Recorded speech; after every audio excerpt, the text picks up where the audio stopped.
तो दोस्तों नमस्ते, प्रणाम, हर हर महादेव। मैं सुमन गुप्ता आप सभी के बीच में बहुत ही प्यारा गीत लाई हूँ।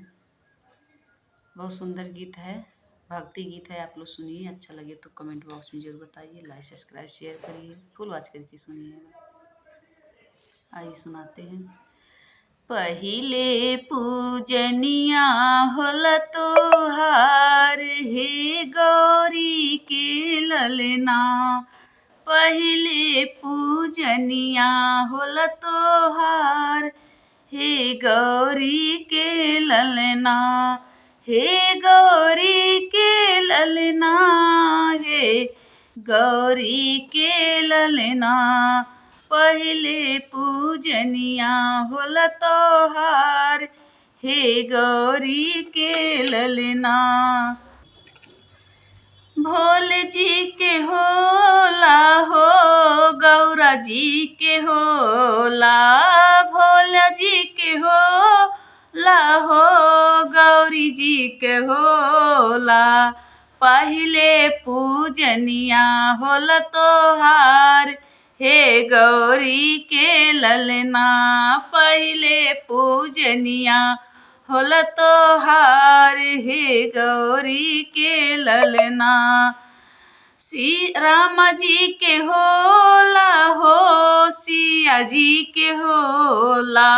राम जी के होला हो, सिया जी के होला।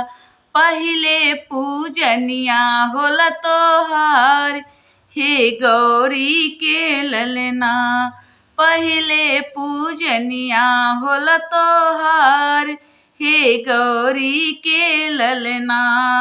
विष्णु जी के होला हो, लक्ष्मी जी के होला। विष्णु जी के होला हो, लक्ष्मी जी के होला।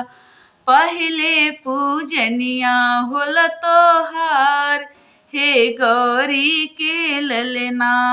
पहिले पूजनिया होला तोहार, हे गौरी के ललना।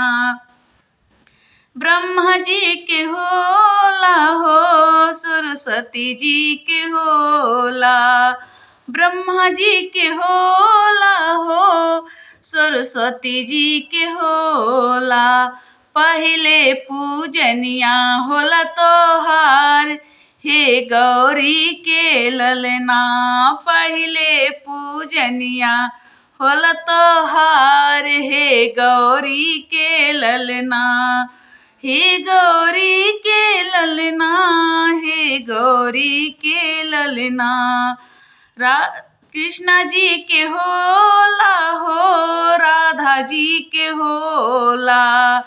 कृष्ण जी के होला हो, राधा जी के होला। पहिले पूजनिया होला तोहार, हे गौरी के ललना। पहिले पूजनिया होला तोहार, हे गौरी के ललना। प्लीज सिस्टर, गाना कैसे लगा आप लोग सुनिएगा फुल वॉच करके। अच्छा लगेगा तो कमेंट बॉक्स में जरूर बताइएगा।